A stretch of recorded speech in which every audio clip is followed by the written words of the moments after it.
Welcome to Two Fools for Christ. Today we'll be discussing the idea of maintaining spiritual peace in an active life. So we're going to focus on practical tips for staying organized throughout the day. Now, organization or physical organization is something that's often talked about on self-help channels or self-improvement channels as a way to maximize your your output, your economic output, your efficiency, so that you perform better at school, you make more money, you you can grow in your physical physique. However, it is equally as important in the spiritual life, in maintaining a sense of spiritual peace throughout the day. Now, one thing that needs to be cultivated against the world today is a sense of slowness throughout the day. Now, being busy does not always necessitate a sense of franticness. So you can be very busy, have a lot of things to do, and complete those tasks in a very even spirited tone, or you could conversely be very, very, mm, you know, erratic in your behavior in completing what is an insubstantial amount of tasks. So the reality is that your peace, the peace of soul you maintain throughout the performance of your tasks throughout the day, is more or less independent of how busy or how stressful of a life you live. You can live a very high functioning life and still live almost as though you were an ascetic in the world, a religious in the world. And so there are a few things that need to be done to cultivate this, however. And these are practical things that can help us maintain a beauty in the spiritual life. Now, the spiritual life, as we've discussed on this channel before, in one of our first joint videos, is something that needs to be structured well.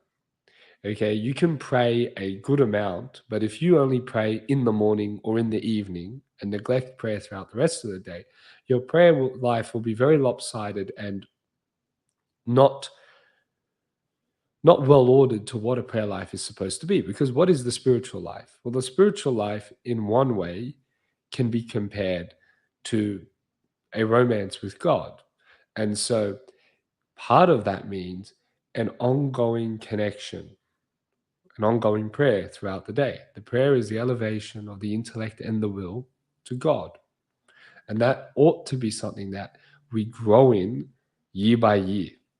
So prayer should less and less be simply dedicated periods of time within the week, like on a Sunday when you go to mass, or within the day when you do your nightly rosary.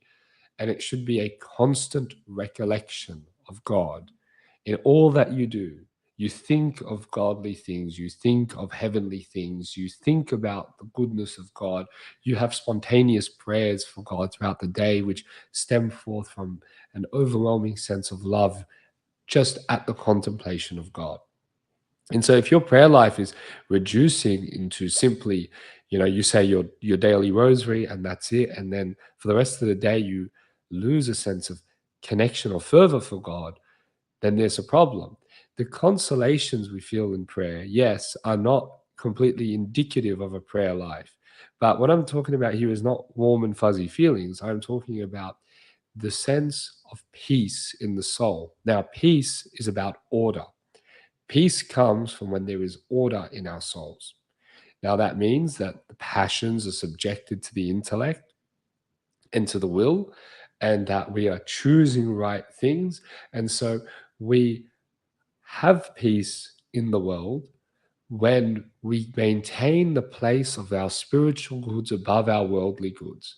When we can approach the worldly goods that we are obliged to engage with according to our state in life, but in a manner where we maintain a focus on the spiritual goods and never allow the physical goods, the material goods, to draw us down and out of that recollection of God. And whenever that happens, there's a great sorrow to the devout soul, because the devout soul feels empty and it feels deprived of the goods that it's tasted. So the spiritual life is not something that is limited just to the religious. It is true that the religious have chosen a state in life that enables them to pursue it in a way that we can't, but that doesn't mean that we cannot maintain that. That peace, that joy you feel on a retreat or in adoration is something that is supposed to overflow and bleed into every aspect of your life. And if it's not, then there needs to be reforms to our habits that enable that. And that's not just of our spiritual life, it also has to come into the way we approach our societal obligations, whether they're our intellectual obligations to our study, our material obligations to our work, our physical obligations to our exercise. They all need to be subordinated and rightly ordered to the spiritual life. And that requires having strong, practical tips for staying organized. Because if you're not organized in your material things, because the material world will always be pressuring you. It will always demand things immediately, especially today. There are always deadlines, always urgent things. Assignments are due, reports are due, tasks need to be completed for work. There's always an urgency. And in our weakness, what is always displaced as a consequence? Our spiritual life. So if you're a student who has an assignment due and has neglected to complete this assignment, and now you are going to forsake your spiritual regime, your prayer life for a couple of days at a time to make up for the disorganization that you had in regards to the assignment, then that's a consequence that's now impacted your spiritual life on account of your laziness. And so you need to take measures to being more disciplined and take measures to being more organized so that you can ensure the thriving of your spiritual life.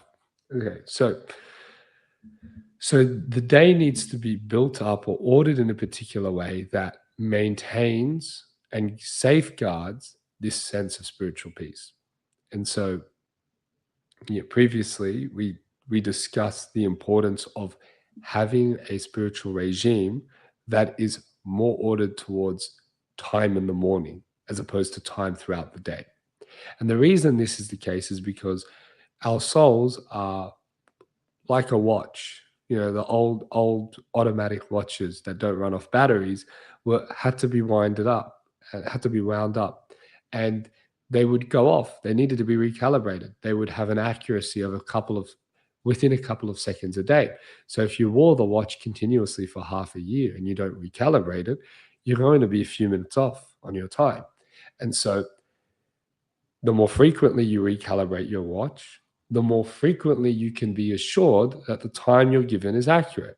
Likewise, the more frequently we recalibrate our soul through prayer by coming back in the day to the prayer life and reordering our soul and our focus on God's intention for us, what we're supposed to be doing throughout the day, the more confident we can be that our prayer lives are ticking according to the way God wants them to tick.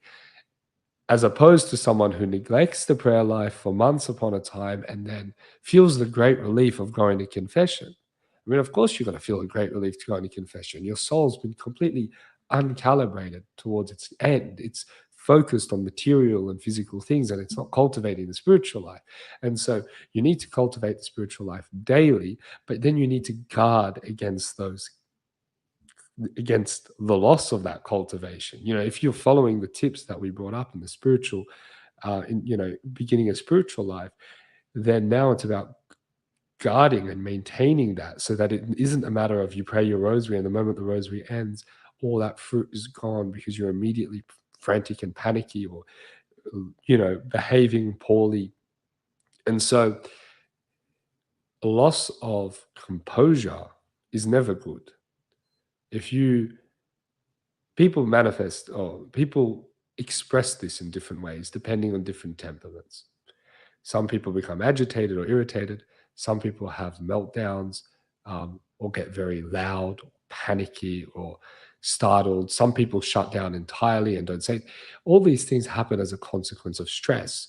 And so you don't want the entirety of your soul to be dominated by those passions because they are often the the heart, or they most those type of passions strip away at the peace of the spiritual life in a very unique way. And because we live particular lives that make us subject to them a lot more than people in the past, we need to take more conscious effort to protect them. And so when St. Francis de Sales talks about in his introduction to meditation, in his introduction to the devout life, he says that at the end of every meditation, one ought to form a nosegay. Now, a nosegay is a little bunch of flowers. And St. Francis uses this image of, in the morning, forming a little spiritual bouquet that you hold onto the whole day and guard again, guard the entire day. Because this is the beautiful thing that you started your day off with. So you're starting your day off with a substantive amount of prayer. And if you meditate, you ought to meditate in the morning, because you then align the whole day according to the meditation. If you do it another time in the day, then you're waiting to that time of day to calibrate yourself. So if you meditate at midday, then you're subjecting yourself the entire morning of a disorientated stance. Now, if you're doing other prayers, then that might not be a problem, because those other prayers might cultivate that sense of order and recalibrate your soul to God. But if you're not, then you're going to be off base until you do your prayers. That's why you should always have a substantive amount of prayer in the morning, and the harder forms of prayer ought to be done in the morning, because that's when your soul is least subjected or least worried about worldly concerns. If you do your meditation in the afternoon and you've got a million things, and now you've got to carve out half an hour of the day to do it in 15 minutes of the day, or whatever you do, to do it in the afternoon, you're going to spend the majority of that time simply staving off the impulse to just abandon the prayer and go back to the tasks you have to do. Well, if you do it in the morning, you more quickly can enter into actual prayer and make actual gain in the spiritual life and growth and holiness in the spiritual life. And then you guard that off. You guard it as a little bouquet of flowers, as St. Francis de Sales calls it, a nosegay throughout the day. C.S. Lewis also says that the first temptation we face in the morning is by the world, and all the impulse to immediately address all the worries we have. Don't pray, just get straight into work, start tackling. And so when we make that sacrifice in the morning and begin, rather than addressing all the worries that come to us immediately in the morning, but instead we begin by focusing on God and ordering the day to God, we establish a spiritual peace in the morning. But now we've got to keep it. So how do we keep it? Okay, so this video is about keeping that peace. We've establishing it's one thing, that's hard enough. Keeping it is another. And keeping it doesn't begin in the morning. It begins the night before. So to maintain spiritual peace throughout the day, you need to be able to calmly approach your tasks. That means you need to have direction and a plan. Planning is essential. Think of the religious. The religious wakes up and his whole day is structured. He knows at what time he'll be doing what. He rises, he prays Lords, then he may study. And then he prays terce, and then he may go to the fields. Then he prays sext, then he may have lunch, and then he may retire, and then he prays non, and then the afternoon tasks begin. There is a structure. He knows when everything will fall into place. Uncertainty and instability is not conducive to the prayer life. God is a God of order, a God of structure. Everything is ordered towards an end. Chaos is not considered a good. And so when you approach your life without any planning, you invite chaos. You let the day take you. Your day begins according to what the day presents you with. You're supposed to take the day. You don't wake up and then simply deal with all the things that fall on your plate. Because when you do it like that, everything's going to throw you off. You don't know what's going to happen next. Everything comes with a sense of urgency. And you've now lost your nosegay. You've lost your bouquet of flowers. You've lost that spiritual peace that you established in the morning because now it's all frantic rush. It's all a frantic rush. So you've got to wind the clock back. And now there needs to be a planning of how things need to happen. So you got to wake up at a reasonable time. If you're working and you got to get to work by a particular time, you need to fit in your morning prayers before that. There's nothing worse for the soul than to wake up with just enough time to rush to get ready, to drive off to work, because at that point, you've established no basis for your soul for the entirety of the day. You have to then begin with writing the plan the night before. What tasks do you need to complete across this week? You do that on a Sunday night, and then you establish what tasks you intend to do the following day to work towards the tasks that you need to complete by the end of the week. These tasks need to be written out. There will be a mixture of tasks you do on a daily repetitive basis, whether you have a particular exercise routine you do every day, whether you have a particular prayer regime you do throughout the day. These lists should include everything. Work or what you do is not simply the material obligations or the external obligations that the world gives you. It's also the obligations you put on yourself. Work includes the spiritual works you do, the physical works you do. All of this needs to form into a list. And there's going to be two parts of your list. Those aspects that are repeated every day. So you don't have to worry about that. You write that list once and you know what to do. That's your prayer regime. That's your exercise regime. That's your self-improvement regime. Whatever type of reading you want to do, whatever music you want to play, whatever languages you want to learn. That's what you establish on a daily routine. And that's something that, God willing, you can grow over time to grow in natural virtues as well as supernatural virtues. But then you've got the other tasks, which are more like project-based, things that approach throughout the day. So you establish them at the beginning of the week. Okay, and these tasks need to be divided into 4 separate categories to be effectively addressed. Now, I am taking these aren't my own invention. I am trying to add to what is commonly secular advice, a spiritual dimension. So this includes, or this involves dividing the tasks you have to do into 4 categories. And this is a chart, essentially. I don't have a visual representation, but it's a graph with 2 axes and 4 quadrants. Okay, so think of any type of plot you've got. And on one axis, you've got short term and long term. So you're dividing your tasks into short term and long term. And the other criteria you divide them into is important and not important. So you have to begin by dividing the things you do throughout the day into these 2 categories, or these 2 sets of criteria that forms 4 categories.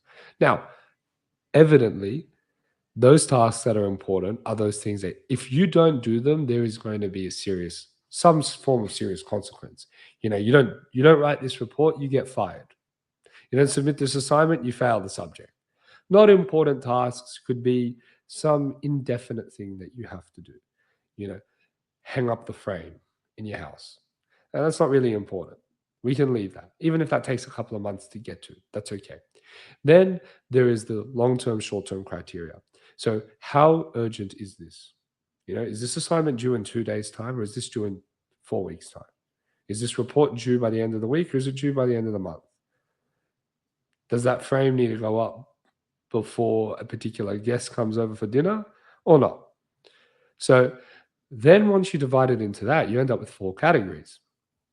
Those categories involve short-term and important, short-term and not important, long-term and important, and long-term and not important. Now, the long-term and not important stuff, you put them at the bottom. You don't have to worry about them.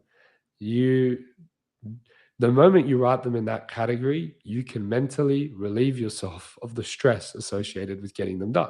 Because if you're like most people and you've got a giant list of things you need to do, and it looks like a wall of things, the first and most important thing to having a calm approach to them is to actually start categorizing them into some kind of game plan. So you put the long term and unimportant stuff at the bottom. The short term and important stuff are the most important things. You put them at the top of the list, and they're the things that you do now and over the next couple of days. And then after that, you're going to have short term and not important. So they're going to be high up on the list because you got to get them done. But because they're not important, you, if time doesn't allow, you simply just cut them out. So that's what you do in that case.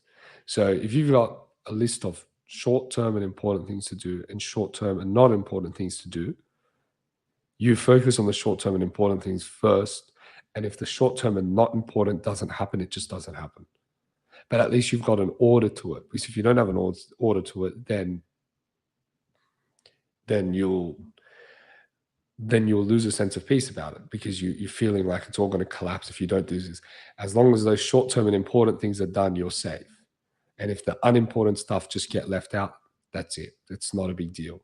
But if you don't order it according to this, then you might find yourself without thought approaching those short-term and unimportant things at the neglect of the important stuff. And then last is the long-term and important stuff you have to do, but you've got to keep an eye on this list, because eventually those long-term tasks turn into short-term tasks over time. But you work through them in an order. You don't start working on the assignment due in a month's time when you've got an assignment due in a week's time. So once you've established this criteria, then you know what tasks need to go where. So that's establishing what needs to be done in what order. Now, at the beginning of the week, you establish where they go throughout the week. Okay, we're going to work on this one at this time, with this one on this day. So this involves using any form of organizational, like organizational resources. So you use a digital calendar, whether it's Google Calendar or Apple Calendar. Buy a physical planner, use notepads, anything like that, where you operate off different things. So normally I have a calendar-based thing and a planner-based thing and a list-based things. So I use all three to cross check them. But if you're going to be a really busy person and also not want to feel as though your prayer life goes out of the window, or all the peace you find in the prayer life just goes out of the window the moment you work, that requires you to have some type of calendar to tell you when you're doing things, some type of list to tell you what you have to do. And those things all intersect with each other, so that you're not going to miss anything that's important. But that needs to be established the night before. Ideally, you do it the night before, so that when you wake up and you go straight into the prayer life, as soon as the prayer stops, you approach the first task, then the second task, then the third task, then the fourth task. And then there's a sense of order. And if the day does go sideways and anything does present itself that's unopportune, then you know to slot that at the top of the list and shift everything down. But you still know where everything falls. And that knowledge of where things will go and when you can do things is what's going to give you the peace about having so much to do. It's not the fact that you have a lot to do that's causing you stress. It's the fact that you don't know how you're going to tackle it. So it doesn't matter if more stuff is thrown onto the plate. As long as there's a place for them to go within the calendar and on the list, you're good. That's not a problem. So when you approach this, you do need to have a degree of flexibility on how you approach it, because if something does throw it off the day, you can't be too attached to the rule to the point that the rule becomes detrimental for you doing what you need to do. And this is a spiritual principle. The rule for religious, like the Benedictine rule, Dominican rule, those rules were written for what intention? for the salvation of the souls of those within the monastery. That's the point of the rule. The rule exists for your salvation. The rule does not exist for the rule's sake. And so that sometimes means that wisdom is required to see that in a particular instance, the rule ought to be dispensed for the ultimate end of the rule, which is okay, there are a disaster has struck the village nearby. This is a common example. We are going to dispense with the prayers that we normally say every day because our command of charity requires us to service those who have been devastated in the local town. And so the monks will dispense with their prayers and their rules for that sake. And if you get overly upset that now your plan is thrown off and it's a frustrating thing, then that indicates an over attachment towards the plan itself and not towards the intention of the plan or the rule. And so likewise, this translates into this particular case where what's the point of writing these lists? It isn't so that you get overly attached to when you want to do things. It's so that you're effectively able to maintain spiritual peace. And so there needs to be a degree of acceptance where even though this plan will give you a high degree of order in your life, there also needs to be a resignation to the fact that that plan can be thrown off at any moment. That the plan still has use in existing because even if it's thrown off, it adjusts and adapts the new tasks that are thrown into it, as opposed to it being some chaotic mess in your mind that you don't know how to approach. And so by doing this, you wake up with an intention to take the day as opposed to the day taking you. Don't let tasks fall on your lap, and because then they will only present themselves to you when there's a sense of urgency for them to be done, and you're always going to feel like you're working towards tight deadlines and a high degree of stress, and that's what causes anxiousness, as opposed to you've got a plan of when you want to work on certain things, and that allows you to approach them with a sense of knowledge and peace that you've got enough time to get them done. So, with that in order, you'll have a structured day, more or less, that you can tinker with depending on how you feel. If you wake up and you just don't feel strong enough to exercise before work, then you defer the exercise to after work. But you've got a list of tasks to do. So ultimately, if you write 5 items you need to get done throughout the day, the order is less important than the fact that you've established what needs to be done throughout the day. You can write the order the night before and change it based on how you feel throughout the day. But the day is still judged by one criteria, not that it was done according to the order that you originally envisioned. It's that those items you wrote on the list were completed throughout the day. And so once that's done, you'll you'll stay on top of things. You won't have assignments that randomly you forgot about and now you're urgent and rushed about. Everything is well organized and well planned. So being disorganized does have a genuine impact upon one's spiritual peace because at the end of the day, we remain human persons with both a body and a soul. And so we cannot act as though the material dimension does not have any bearing on our spiritual dimension. If you live in an extremely messy house, that's going to disturb your natural sense of order. And the lack of natural order will impact the spiritual order you have. So it's necessary to maintain natural order. And so, this whole idea of maintaining spiritual life and the active life isn't just about staying organized in terms of a scheduling, planning perspective. It also relates towards the ordering of your own home, that things have a place, things are clean. You don't go to monasteries often and find them chaotically messy. They're designed in a very simplistic way. There's a simplicity about them. And simplicity enables things to stay ordered. If you have a complexity about things, then that again is not going to be conducive to peace. So we can learn all these things just by knowing who God is. God is simple, not complex. So simplicity is good for the soul, not complexity. So That's why many monasteries aren't very ornate. Catholics love to focus on the Baroque churches that are covered in gold and gorgeous icons. But if you go to a Cistercian or a Carthusian monastery, they often tend to have very bare churches. They don't want to make them overly ornate because, again, simplicity is a greater perfection. And so, if we're talking about order and perfection, then we need to actually order the material world to reflect the spiritual world we want to cultivate. So you want a strong spiritual life, it has to reflect into a material life.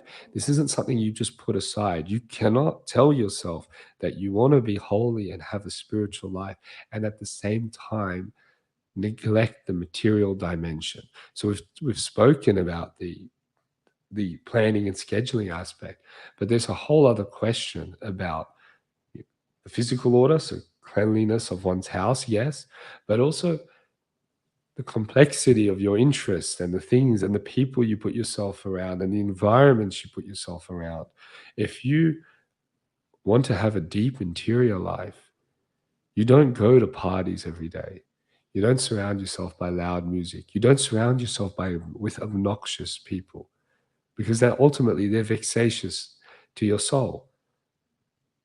You surround yourself by simple people, people who want less in every way, in the noise they make, in the things they own, in the flashiness they have, because simplicity is to be more like God, and that impacts one's soul.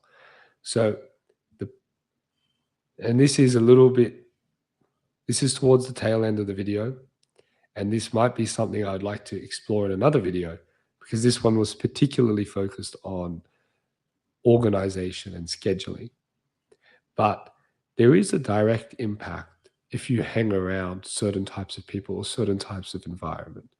Certain types of people will tempt you towards avarice or to pride. Loud people will disturb your peace of soul. Loud environments will do so as well. And so all of these things impact the spiritual peace of our soul. And so in growing in the spiritual life, we want to move away from just thinking about things as, was this a mortal sin? Was this a venial sin? Into thinking more and more, is this conducive towards maintaining the good that the Lord has given me in silence? Because when you're in silence, you speak to God, and then you leave that silence and you immerse yourself into aggressive and loud music or around immodest people, not just immodest in a sexual manner, but immodest in their mannerisms, immodest in their excessiveness. So all of these things you realize, the more you detach and separate yourself from them, you can live detached from these things in the world so that the world impacts you less. Many times when you say these kind of things, Catholics say, we're we're not against the world in the sense that we don't believe that the world is in itself evil. That's true. But it doesn't change the fact that what is good for a monk is also ultimately good for us. We just need to know how to translate appropriately into our own state in life so that you don't go to an excess, so you don't neglect your duties. But all those old counsels you read in books about being more reserved in your speaking, speak less to people who like to gossip, speak less to people who are overly critical, speak less to people who have poor language, speak less to people who are fixated upon worldly ends, because all of that will distract your own sense of peace. And then ultimately, because it's inevitable that all of those things that you ought to avoid will still present themselves in the day. You avoid them to reduce their impact, but you can never fully avoid them. Ultimately, after you've calibrated yourself in the morning, then that's what the prayers throughout the day calibrate you for. That's why the monks don't just wake up for 2 hours, say prayers, and then work in the field all day. That's why they pray at 6 a.m., 9 a.m., midday, 3 p.m., 6 p.m. There's a reason they structure that. And that's why you put in the Angelus into your prayer life.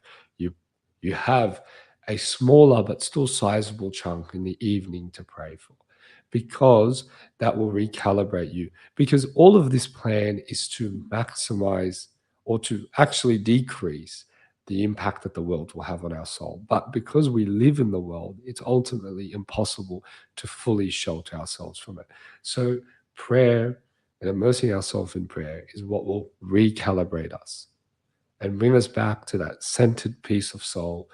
And then you begin the next day once more and maintain it throughout the day. But ultimately, you want to reduce the amount of calibration needed. You don't want to have to need a large amount of correcting every morning because your days are just so worldly. The more you can reduce the amount of distraction, the easier it will be to fall into prayer. The less of your meditation, a smaller amount of your meditation will be you pushing out all those worldly thoughts of, I have to do this, I have to do that. And more quickly will you be able to enter into actual prayer. And then that's how you cultivate a prayer life and guard against it from all the distractions of the world.